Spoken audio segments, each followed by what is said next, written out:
Hello. It is no secret that Magnus Carlsen has insatiable ambition in all the forms of chess, of competitions, Blitz, Rapid, or Classical. He doesn't take any of them lightly. But it seems that in Blitz he allows himself opening fantasies he rarely tries in normal games. Today we'll examine precisely the top 5 special Blitz weapons from Magnus's repertoire with white. Because after all, the Blitz repertoire of the great champions can become the basic repertoire of us, the mere mortals. On the fifth place, we have a variation, just a move actually, just a local move in the symmetrical English. In a previous video where I spoke about top 5 tendencies at high level in Blitz, I mentioned one favorite weapon by Magnus, D3, which is very interesting. But now we'll deal with this situation because Black does not have to play symmetrically. He can play ambitiously in the center. And now normally knight c3, knight c7, there is some sort of reversed Marozzi. But Magnus played d4, which is a rather exotical move. It looks like some sort of Grunfeld. But there is no knight to retake on d4, so queen takes d4. Quite an interesting rare move. And now Black played bishop e6. This is probably not the best. The game continued like this. And now probably the best would have been to play queen e4. Because if Black wants to kick the queen away from the center, then the queen, the knight is not so well placed on f6, and the queen is active on a4.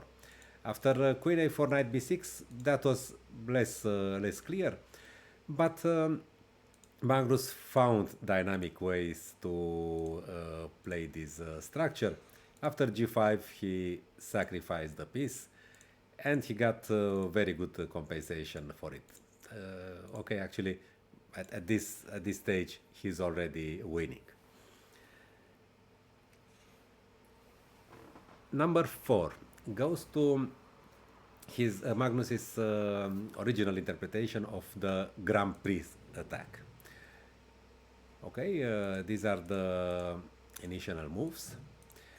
And okay, if Black plays knight c6, meaning that he doesn't want to play the Najdorf against the open assistance, he put the knight on c6. It's known that it's not so simple to get something. Okay, for instance, if bishop c4, then e6, knight g7, then d5, at some point b5, c4, the bishop will be very passive somewhere on a2. And if bishop b5, knight d4, Black seems to be doing very, very well. Of course, White can go for the closed Sicilian, but this is a rather static opening. It's not something very ambitious. Over the past years, Magnus has repeatedly played the move a3. Okay, White simply assumes that he plays the reversed English. And he invites Black to define his intentions, and a3 is useful in more than one way. For instance, Gukesh in 2022 played e6, and this weakened the dark diagonal, and suddenly b4 was very interesting. Because if he takes twice on b4, then the bishop emerges on a3, there will be problems along the diagonal. And it's a super Benko Gambit. The game went like this. Actually, Black didn't play very well, but okay, he was the future world champion. And here, Black got some miserable form of the French defense. He has no break with c5. His knights are competing for the f5 square, and the bishop is passive on g7. After d6, Carlsen played the bishop c4 against Vidit. It makes sense because now Black has spent the tempo with the d-pawn. And a3 is useful anyway because here the bishop could hide safely on a2. Only that the position remains unclear. Probably the best is to play knight e2 to anticipate knight d4. Carlsen went for an immediate attack, Black is doing very well here actually. And now f5. Okay, in Blitz, that's the point, that in Blitz some things work, really work, which would not work in classical chess. And now Black took on d5. Yes, and now he has this weakness on f5, and White has very good compensation. All his pieces are active, d5 and f5 are relatively weak. Of course, in Blitz it's not so easy to decide upon sacrificing a pawn with bishop here, because if so, then takes here and knight g6, and suddenly White seems to be worse, even though he's a pawn up. He's behind in development and his king is weak. But earlier this year, in February, Carlsen tried a new version of his Grand Prix attack with a4 against Tabatabaei. a4 is also a multi-purpose move. Okay, there are several continuations, of course. Black played b6, and now I think that bishop c4 is actually quite logical, because b6 doesn't bring up so much dynamism into Black's play. And okay, again the bishop will have some safety on a2. He went bishop b5. This would make sense if he left the bishop on b5, but he didn't. I mean, with a4. But anyway, okay, probably e6 was inaccurate, because now we see that e6 is some sort of magnet. Now suddenly Black spent a lot of time and he weakens his position a bit, and White has a slight advantage. He's better developed and has a massive center. On place 3, we have Magnus's variation against the Caro-Kann. Okay, knight f3 is known for a long time, and now knight c3 is the classic. Okay, Fischer played it many times, but Magnus plays d3. He doesn't shy away from exchanging the queens, because he has a good endgame technique. And anyway, this position is not so simple, because okay, c6 is let's say restricts Black a bit. And one example from his panoply went like this, and suddenly we got a very good version of symmetrical position. I mean, this can come up from several openings, like the Philidor or whatever. And White is more active, so you just must know a bit the structure, and you can get an advantage very easily with either color. It's true. From the critical moves, we also have bishop g4, as played by Firouzja against Magnus, actually twice. h3. Now, last year at the Blitz World Championship, Magnus faced this continuation, but this is modest. It leaves White a lot of freedom of action. Two bishops and the mobile pawn structure. Okay, now I would probably go for a direct kingside attack. Magnus wanted to play more flexibly. He wanted to play on the whole board, and he also had some small advantage. Firouzja went bishop h5. In a previous game against him, Magnus played g4, and things became very crazy. I mean, you think that it's a very slow variation, but suddenly the position became very wild, at least from a structural point of view. Okay, chances are mutual.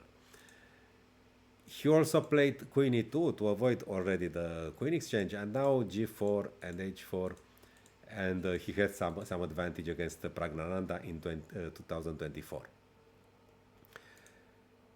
In the last game played in February 26, Magnus played bishop e2. Okay, it's a developing move. If Black takes on e4, then the bishop could retake on d1. And play continue like this. Apparently White doesn't want too much, but now knight e5. And now I believe that this would have been the simplest. I mean, White has some obvious, light but obvious advantage. He's better developed and he has his play going. Magnus took on h5, and that was not that clear. But in principle, bishop e2 is equally interesting. I mean, he tried 3 different moves in this position in Blitz. Now in the second place, we have b3. Okay, this is already quite provocative. Okay, Rapport used to play it a lot, but Magnus also took it up for the Blitz games. And now, of course, there are 2 main critical continuations. One of them is e5, the other one is d5. Against e5, Carlsen doesn't seem to be keen to play bishop b5. He switches to some sort of English, but he plays it rather dynamically. He doesn't allow black to settle down.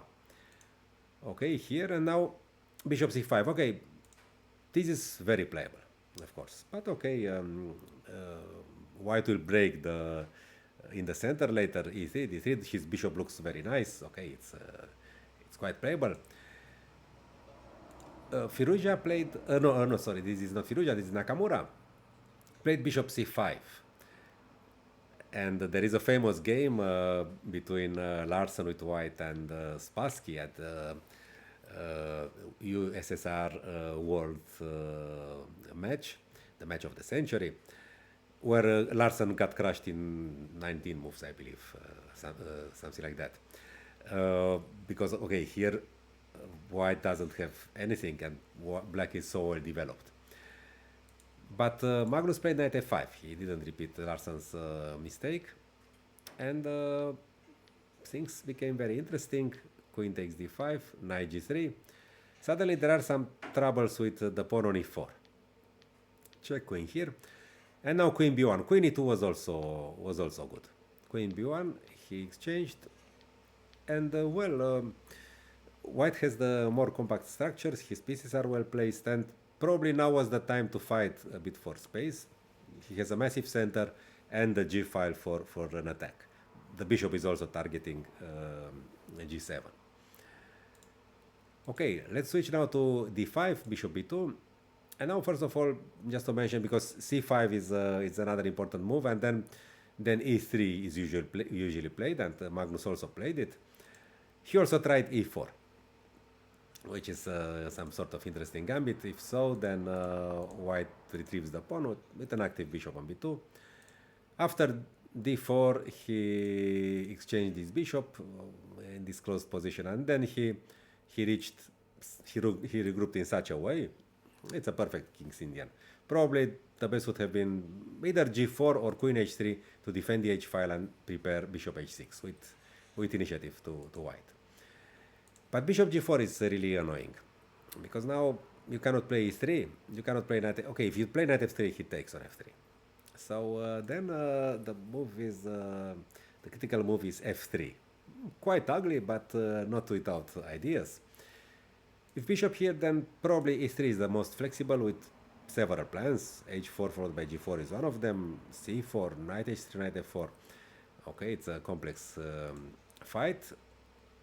But Firouzja went bishop f5.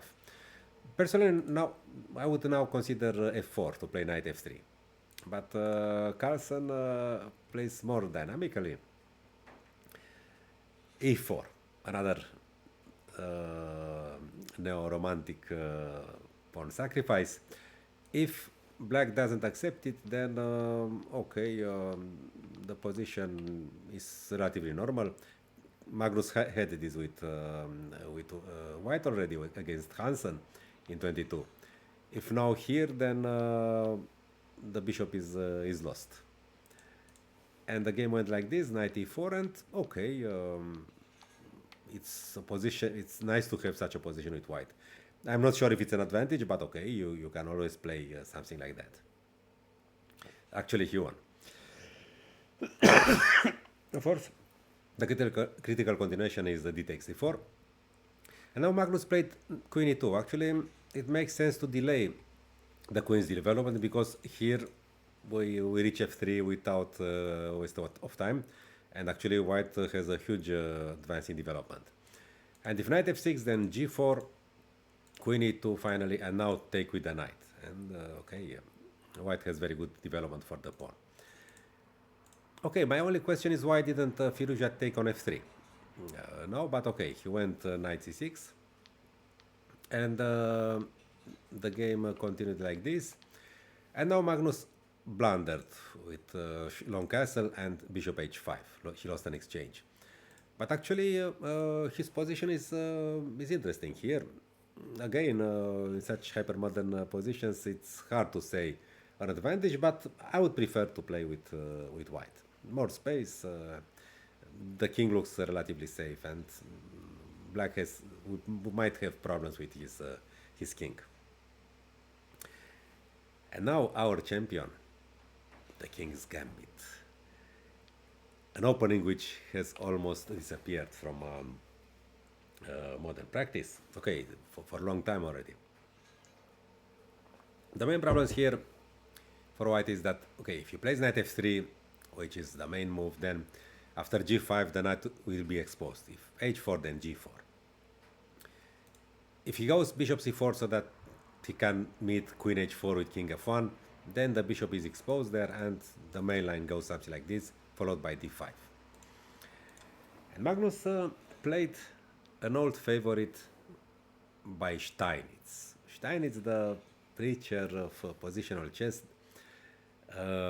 used to play like that a lot, and he explained that the king is important as a fighting unit. The king can take care of itself and can contribute to the fight. I mean, he didn't mind giving up the right to castle just to have this beautiful center.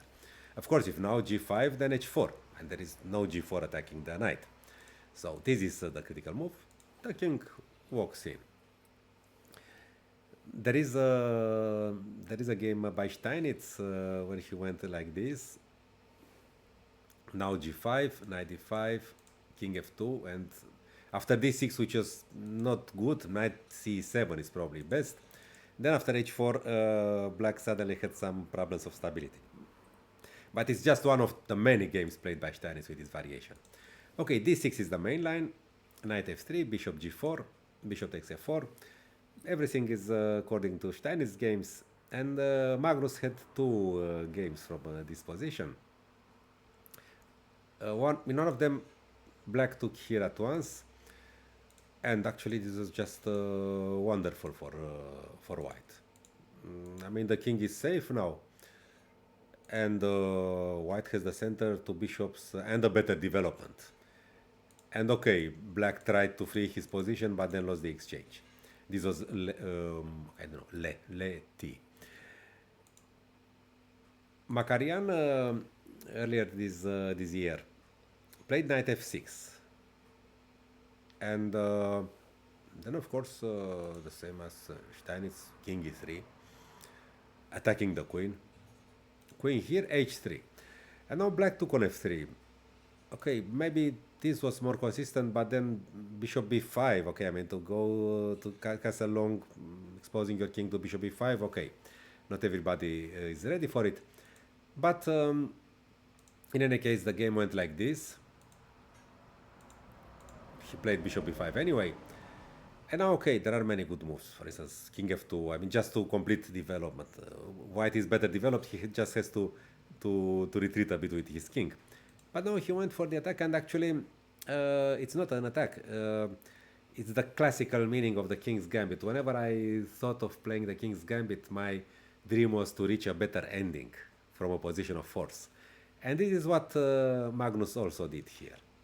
It's not a tactical opening. It's a positional opening. You want the center, and you want some positional advantage, and you usually get it if you retrieve the pawn. And this was what happened in this game. Obviously, white has a big advantage in the endgame.